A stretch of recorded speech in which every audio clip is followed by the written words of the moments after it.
प्रणाम, नमस्कार। बहुत स्वागत है आपका उस कार्यक्रम में जिसका नाम है हे प्रभु आनंद दाता। और आज इस कार्यक्रम में विमर्श का एक और महत्वपूर्ण अध्याय फिर आपके सामने होगा। विद्वान वक्ता जो हमारे हैं प्रोफेसर सुरेंद्र बिहारी गोस्वामी जी। और आज हम एक प्रश्न से ही शुरुआत कर रहे हैं और बड़ा ही दिलचस्प से अधिक मैं कहूँगा विचार को झकझोरने वाला एक प्रश्न, एक वरिष्ठ नागरिक प्रतीत होने वाली संभ्रांत महिला की तरफ से हमें मिला है। और उन्होंने इसके पहले के एपिसोड्स देखे हैं जिसमें वानप्रस्थ की व्यवस्था को लेकर प्रोफेसर गोस्वामी जी की तरफ से जो बातें कही गई और उसमें जो स्पष्ट रूप से उन्होंने ये तथ्य सामने रखा कि 60 वर्ष के बाद जिस तरह से प्राचीन व्यवस्था रही है, वानप्रस्थ का आशय ये नहीं है कि वन की तरफ निकल जाना। ये तो एक प्राचीन व्यवस्था थी जब समुन्नत व्यवस्था थी। ऋषि नाम की संस्था जो वैज्ञानिक माने जाते रहे हैं वो बहुत सुदृढ़ होते थे और आमतौर पर वनों में ही उनका निवास होता था, उनके आश्रम होते थे। तो व्यक्ति जो वानप्रस्थ की तरफ जाता था वो बेहतर मार्गदर्शन की अपेक्षा लिए हुए ऐसे ऋषि मुनियों की शरण में ही जाता था। लेकिन वानप्रस्थ का आशय है उस मोह को छोड़ना जो जीवन के 60 वर्ष तक आपके हमारे साथ चलता रहता है। ये जो प्रश्न हमारे पास आया है इसमें बहुत सुंदर बात ये पूछी गई है कि क्या ये वानप्रस्थ को ग्रहण करने वाले व्यक्ति का ही दायित्व है और उन लोगों के साथ जिसने उसने 60 वर्ष तक का अपनी आयु का समय तय किया है, जिसमें उनके युवा पुत्र पुत्री भी हो सकते हैं, उनके बंधु बांधव भी हो सकते हैं, वो तमाम साथी भी हो सकते हैं। क्या इन लोगों की कोई भूमिका नहीं है कि वो किस तरह से उस व्यक्ति को जो वानप्रस्थ की तरफ जिसको बढ़ना चाहिए उसकी मदद करें या कुछ ऐसी व्यवस्था करें कि वो बहुत सहज रूप से, शायद इनका आशय ये होगा कि क्यों ना परिवार के वो सदस्य जो वरिष्ठ सदस्य पर निर्भर हैं वो सब अपना जीवन इतना सुनियोजित कर लें कि व्यक्ति के मन में कोई अपेक्षा ही ना रह जाए कि पुत्री बहुत सुखी है, वो अपना जीवन अच्छे से निर्वाह कर रही है, वो अपनी चुनौतियों से जूझने में सक्षम है, पुत्र सक्षम है, मेरे जो छोटे भाई बहन हैं वो भी अपने पर पूरी तरह से निर्भर है, मेरे ऊपर अब कोई आश्रय या मेरी अब इस तंत्र में वैसी कोई आवश्यकता नहीं है जैसी मेरे उत्पादक वर्षों में रही है जब मैं सक्रिय रूप से भौतिक और शारीरिक रूप से मजबूत रहा। शायद ये इनका आशय कहने का है। और ये बात सही है कि कई बार 60 वर्ष की उम्र में व्यक्ति को पता चलता है कि ईश्वर ना करे कोई घटना हुई, असमय युवा पुत्र नहीं रहा, अब परिवार का मुखिया जो जात सारी जिम्मेदारियों को छोड़ चुका है उसे फिर मुखिया की भूमिका में, ये एक अलग विषय हो सकता है।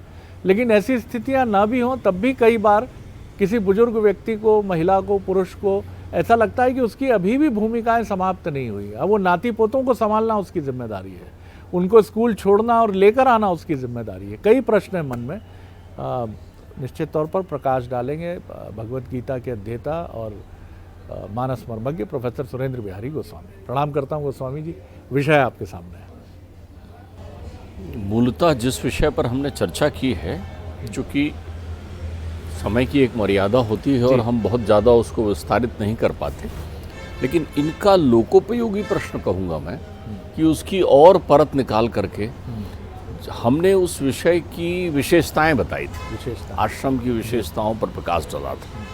इन्होंने अधिकार उत्तरदायित्व पर भी चिंतन उत्पन्न कर दिया है कि उत्तरदायित्व कैसा बटे, कहाँ पहुँचे। देखिए, ये जितने भी आश्रम हैं, आश्रम को सहज बोलचाल की भाषा में आप आश्रय कह सकते हैं। ये पड़ाव है। पड़ाव। आश्रम या आश्रय स्थली जो होता है वो स्थायी नहीं होता जी।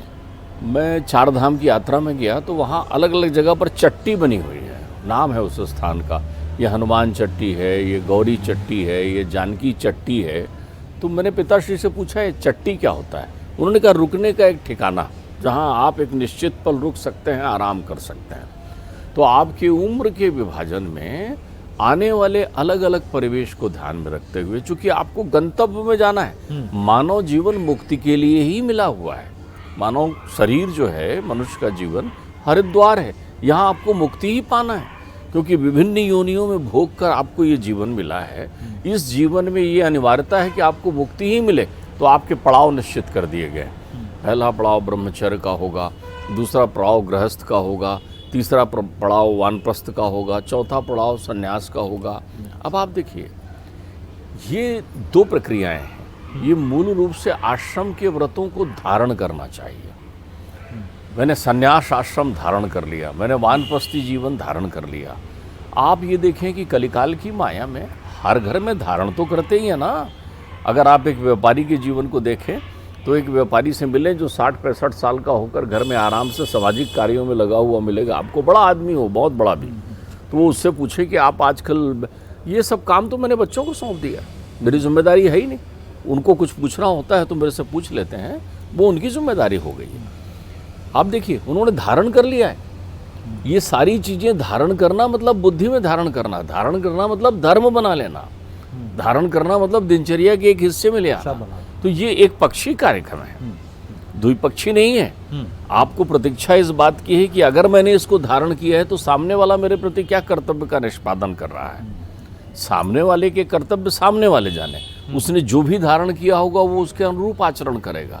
मैंने धारण कर लिया है तो मैं अपनी प्रक्रियाओं को देखूंगा, सामने वाले को नहीं। आपने एक बहुत अच्छा व्यवहारिक चिंतन भी कर दिया। जो लोग धारण नहीं करते उनके साथ कैसी घटना दुर्घटना होती है कि पिताजी को हिचकी आई, पिताजी चले गए तो पिताजी ये बता के नहीं गए कि क्या चीज़ कहाँ रखी थी, कौन सी चाबी कहाँ पर थी, कौन से चेक में साइन करना था, कौन से वसीयत में साइन करना था। ये तमाम चीज़ें रुक जाती है ना। आप करके रखिए ना, आप ये करके रखिए ना, इसी को तो धारण करना कहते हैं।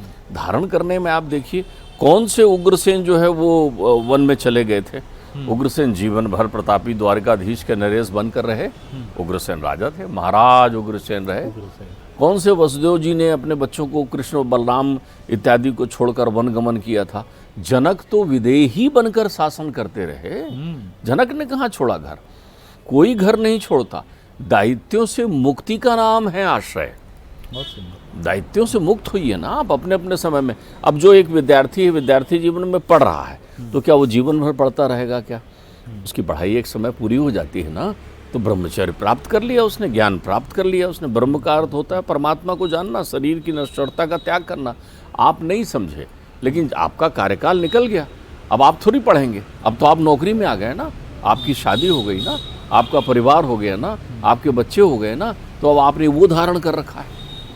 इसमें जो एक प्रश्न इनका भी संभवतः रहा, और जो आपने बहुत सुंदर बात की कि कई बार हम छोड़ना ही नहीं चाहते दायित्वों का। और दूसरी बात इन्होंने जो कही कि कई बार जो हमारे संगी साथी सहचर हैं, पुत्र पुत्री बंधु बांधव, वो भी नहीं चाहते कि 60 वर्ष हो गया तब भी दायित्व धारण करिए, आपकी पेंशन में से दीजिए। छोटे पुत्र का घर बन रहा है, वो पुत्री का विवाह, बाबूजी ऐसा थोड़ी है कि रिटायर हो गया तो अब शक्ति नहीं रही, आपके वो मित्र तो नगर सेठ हैं, वहाँ से धन लाइए।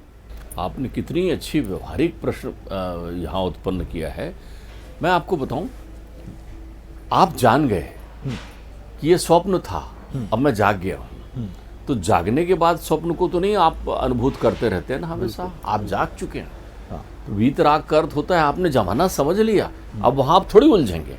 वो उलझन अपनी जगह है, लेकिन आप जान रहे हैं ये स्वप्न है, आप जान रहे हैं ये स्वप्न है। अब आप जाग गए हैं, आपने देख लिया कि वो रस्सी थी, सांप नहीं था। जिसे आप सर्प समझ रहे थे वो रस्सी थी। जानने के बाद उसको कौन सर्प समझेगा? आप जान गए ना। इसका अर्थ तो ये नहीं हुआ ना कि जानने के साथ में अब आपको सारी रस्सियों में सर्प दिखाई देना बंद हो गया है। सर्प तो सर्प है, रस्सी तो रस्सी है। भेद आप जान गए हैं। ध्यान रखिए, जब भी आप संसार की नश्वरता को जान और समझ जाते हैं तब भी आप वीतरागी हो जाते हैं, विषया विरक्ति हो जाती है। विषयों को आप जान गए हैं कि इसमें आनंद नहीं है। एक आपने जो पूछा उस पर मैं आपको बताऊं एक बड़ी सुंदर बात। मनुष्य को अभ्यास कराने के लिए ही, मनुष्य को अभ्यास कराने के लिए ही प्रारब्ध, संचित और कर्म फल बताया गया है। ये अभ्यास कराने के लिए है। अब आपके जीवन में दुख आ गया तो आप पहुंचेंगे ना सामने वाले व्यक्ति, और साहब देखो मैं सब अच्छा चल रहा था, मेरे जीवन में दुख आ गया।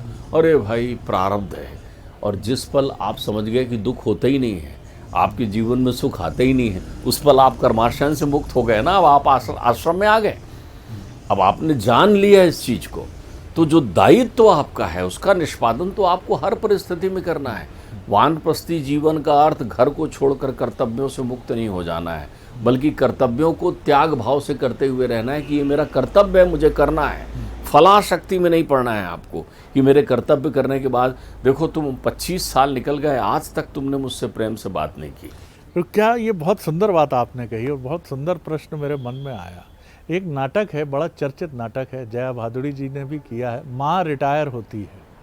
ये एक ऐसी स्त्री की कहानी है जिसके घर में कोई नहीं चाहता कि वो रिटायर हो।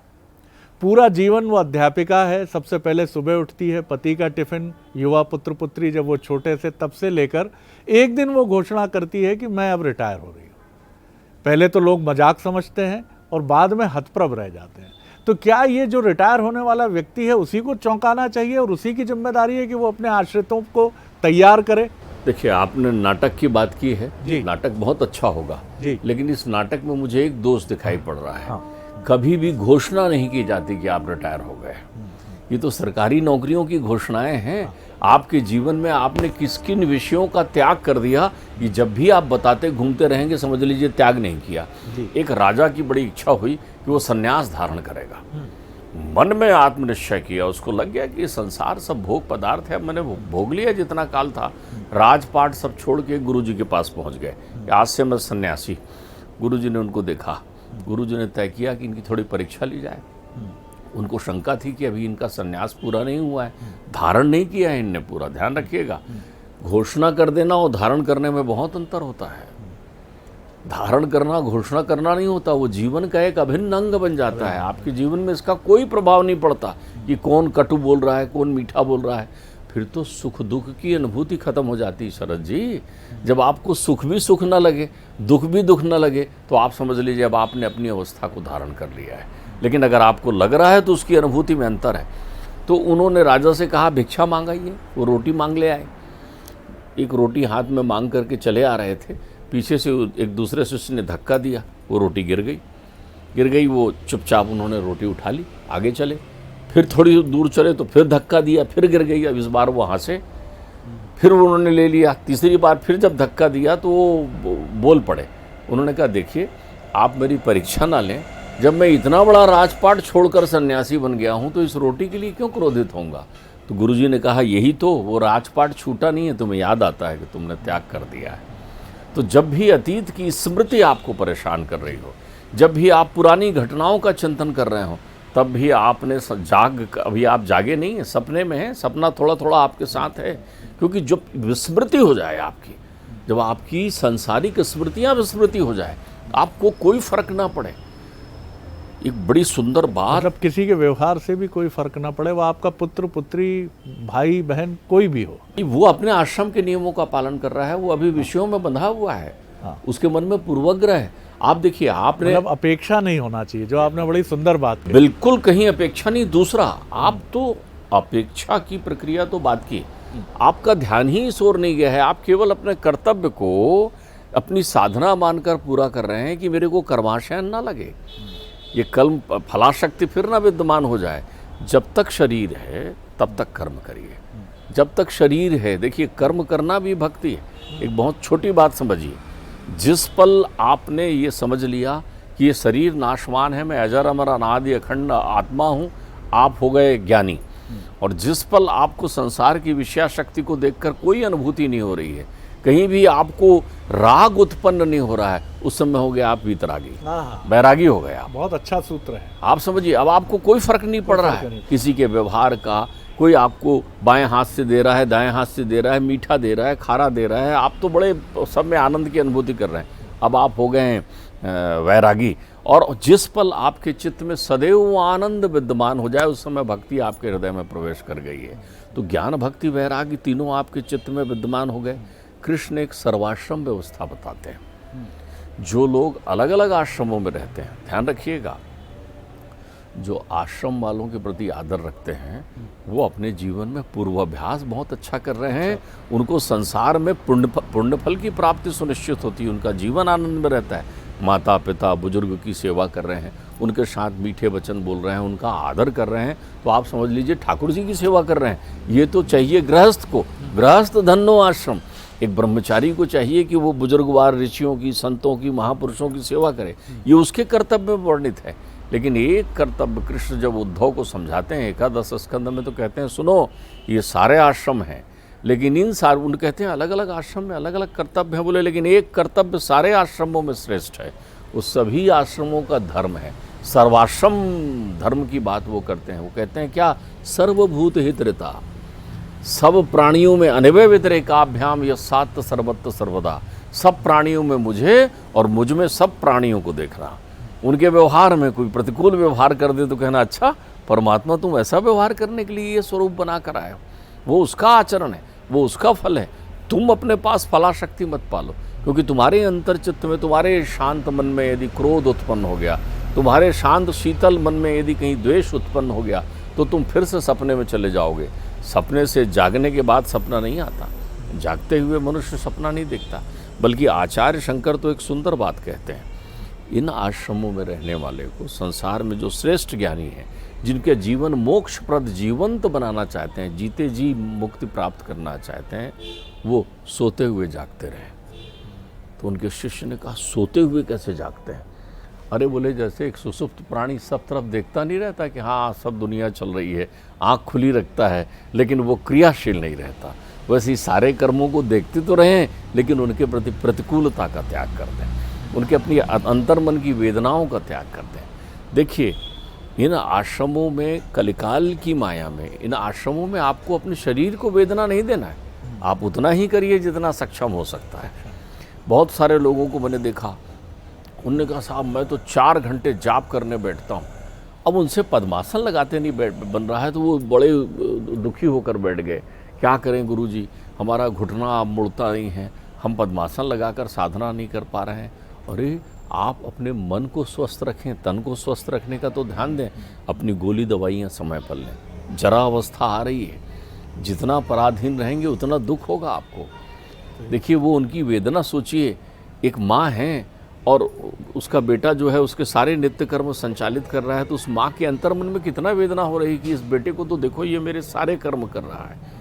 एक बहू जब कोई कर्म में सहयोग प्रदान करती है, देखती बिस्तर उठा रही है, बिछा रही है, कपड़े बदल रही है, तो वो प्रसन्न तो होती है, साथ ही उसके अंतर्मन में एक संकोच आ जाता है कि आहा क्या शरीर, क्या जीवन मिला है मुझे कि आज मुझे इनके भरोसे रहना पड़ रहा है। इसलिए आप पराधीनता कम से कम करना है तो अपने शरीर के स्वास्थ्य का ध्यान रखिए।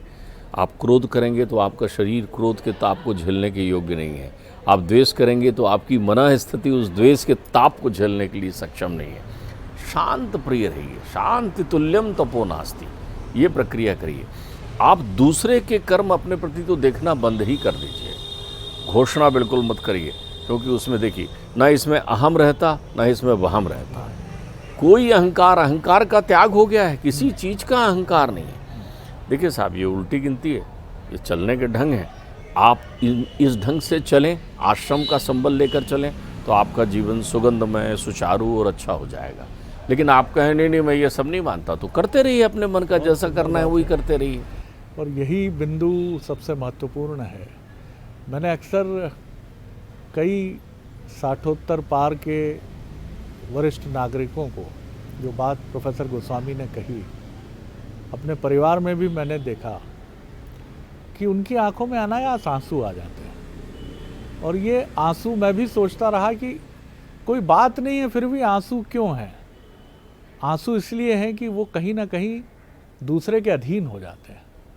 जिस व्यक्ति को उठने में, जिसकी जवानी में वो एक्सरसाइज करने की झड़ी लगाता था, और उसको याद आता है, क्योंकि स्मृतियां कष्ट देती हैं। अगर आप तुलना करते हैं अपने वर्तमान परिवेश से, और वर्तमान परिवेश तथाकथित रूप से अच्छा नहीं है, तो आपको याद आता है कि ये मुदगर कैसे घुमाते थे दोनों हाथ, कि सीना क्या चौड़ा हुआ करता था, क्या बलिष्ठ शरीर था। और आज युवा बहू मुझे बिठा रही है और संकोच का पर्दा उधर भी है और इधर भी है ससुर के नाते।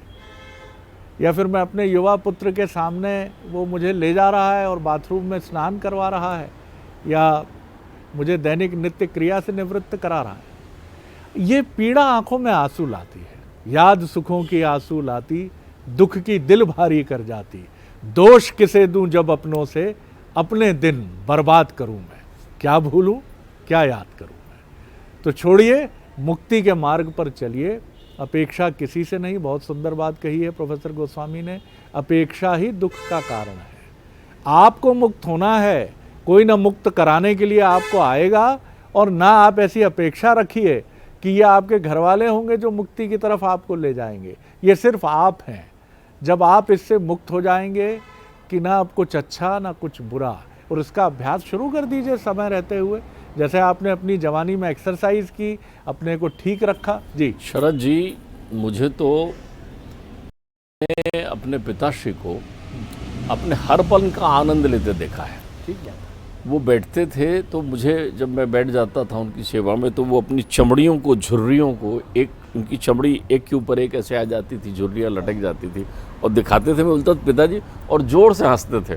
बोलते थे कभी ये इतनी चिकनी थी, इतनी बलिष्ठ थी, बोले देखो अभी कैसे छरछरा गई है, बोले चमड़ियाँ। जब उनके दांत टूटते थे तो अपने टूटे हुए दांत को दिखाकर हंसते थे, ये अब तक संतुष्ट नहीं हुआ, बोले इसने लाखों टन अनाज चबा कर खा लिए, बोले और संतुष्ट नहीं हुआ। फिर वो कहते थे ध्यान रख रहा, जीवन में ये क्रम सबको आता है।